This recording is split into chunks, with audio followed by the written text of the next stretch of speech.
Okay, good morning, class. We are starting chapter 3 today, the early Dakota. So we're going to learn some of those key vocab words.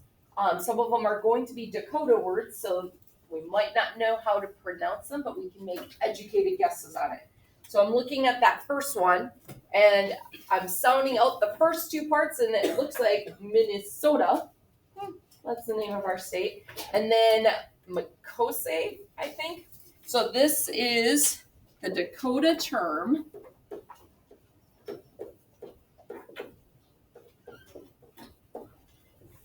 that inspired the name of the state. We kind of figured that one out.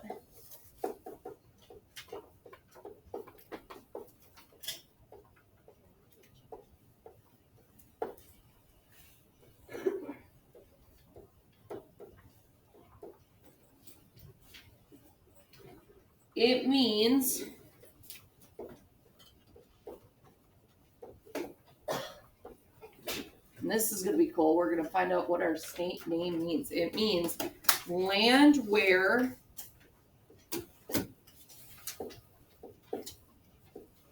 the waters, this is a long one. Land where the waters are so clear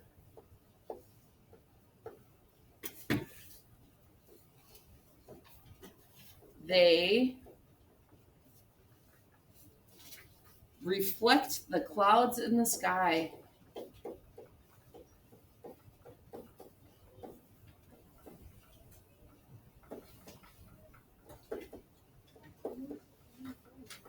And I think that's pretty true for a lot of our lakes.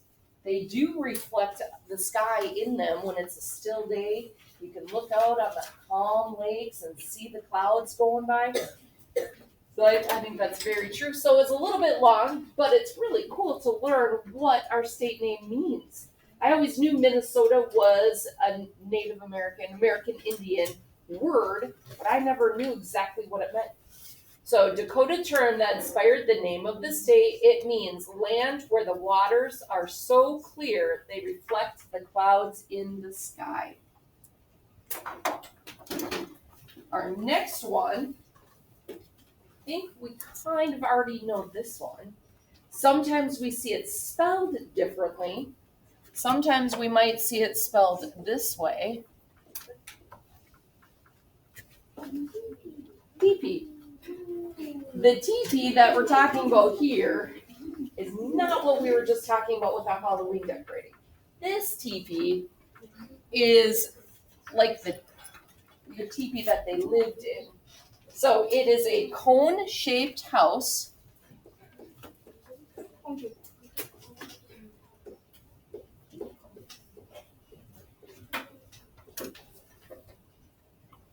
made by stretching animal skins.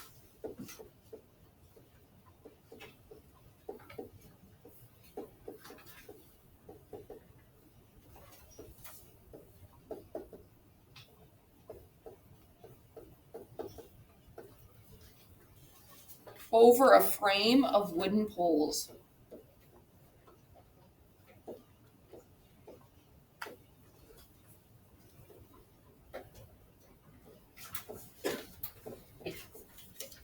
So we talked about how they were very sustainable using all parts of the animals.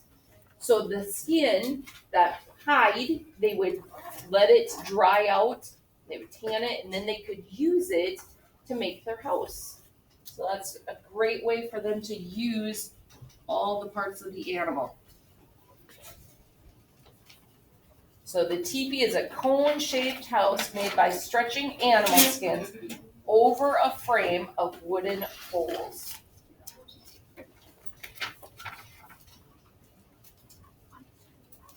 The next word is generosity. This is one that we should know what it means. So let's get the official definition. The habit of giving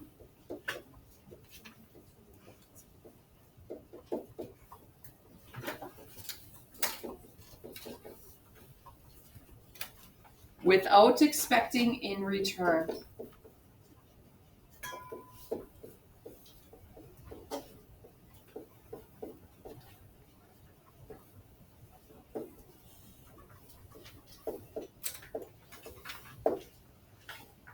In Dakota, there's a Dakota term for this. In Dakota, it is called, oh my, OHAGWASTE.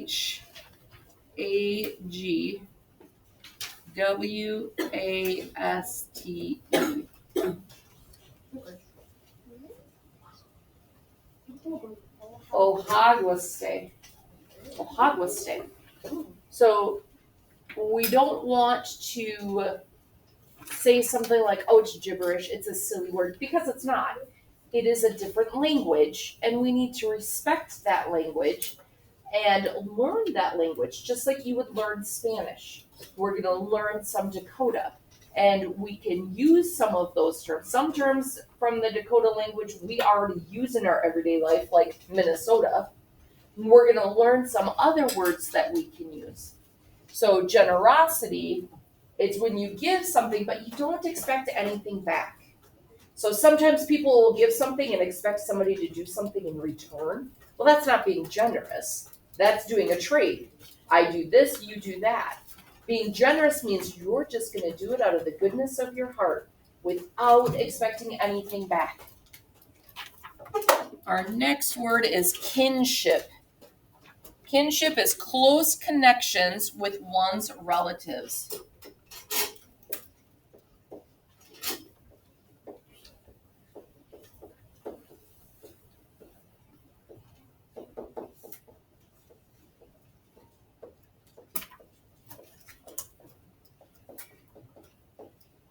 So somebody who is kin to you is somebody who's family. So kinship is that close connection, like friend and friendship. So kinship are the people that you have those connections with, who are family. So it's those close connections with your family. So somebody can be kin to you and you really don't know them. Your second cousin on your mom's side who lives in another state, you might not be close to. If you have kinship with somebody, it's those cousins or aunts and uncles, grandparents that you have a close relationship with, that you talk with, that you think of often. Extended family.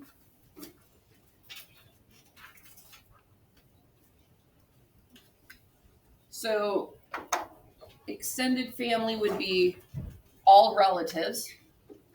Now there's a lot more that they put on here. We're not going to write all of it. They say all relatives, including parents, children, grandparents, cousins, aunts, and uncles. So all your relatives. Extended family formed the basis for traditional Dakota social structure and brought with it certain expectations for behavior. So if you're part of the family, you're part of the family, and there's behavior that you need to do. In Dakota, it is called FIOSPAYE.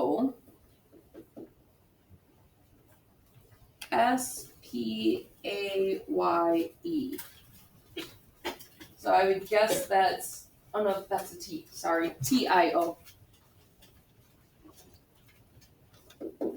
TIOSPAE. So I'm guessing maybe Tiospe? Tiospe?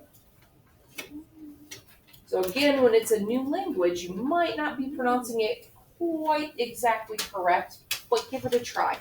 Go with what it looks like to you.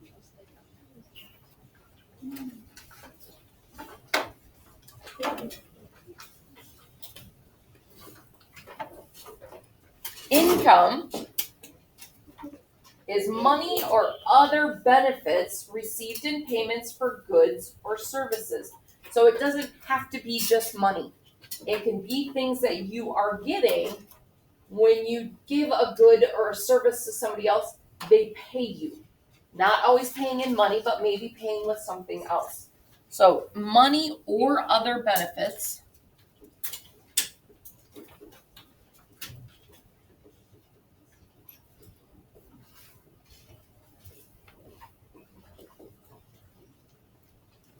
Received in payment.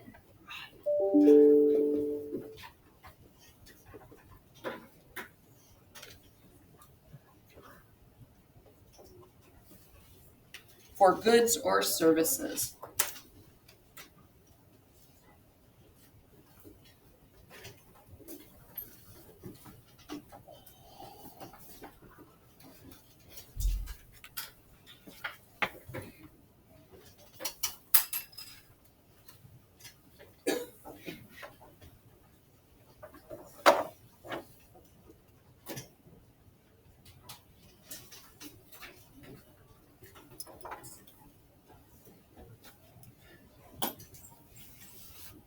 We have 2 more left.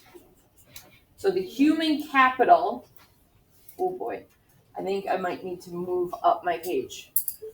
So if you are not finished writing all of these out, you can always look at the video that we're recording right now to get all of these terms. Or look in your book for the terms. They are all in the book.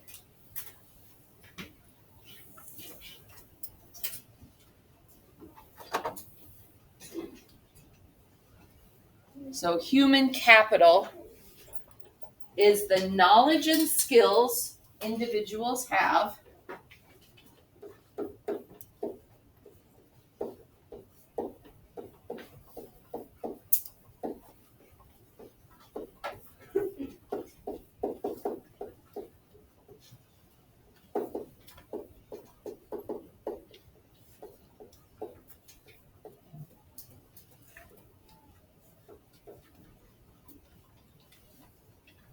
that enhance their ability to earn income.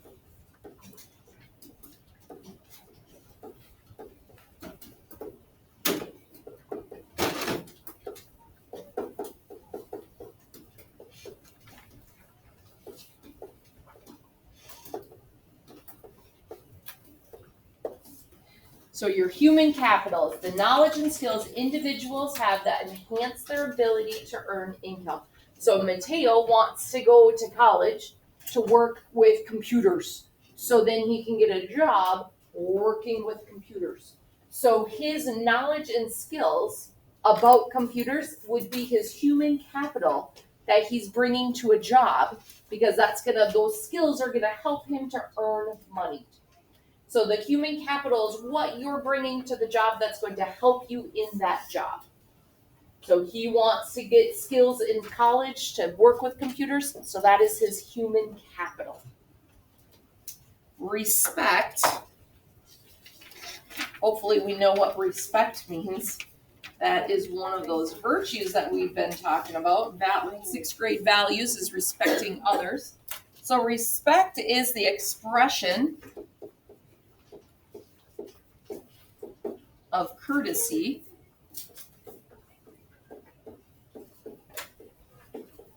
and consideration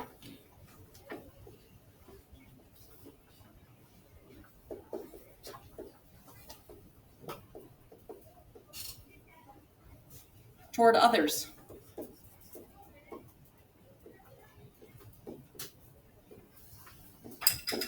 In Dakota,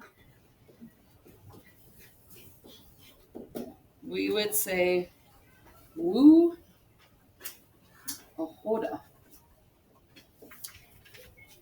Woo ohoda. That would be respect. So we need to have a lot of woo ohoda for our classmates. So we are going to stop there. We are not going to read any of this chapter today. We just had time to go over the terms. So we are just stopping there.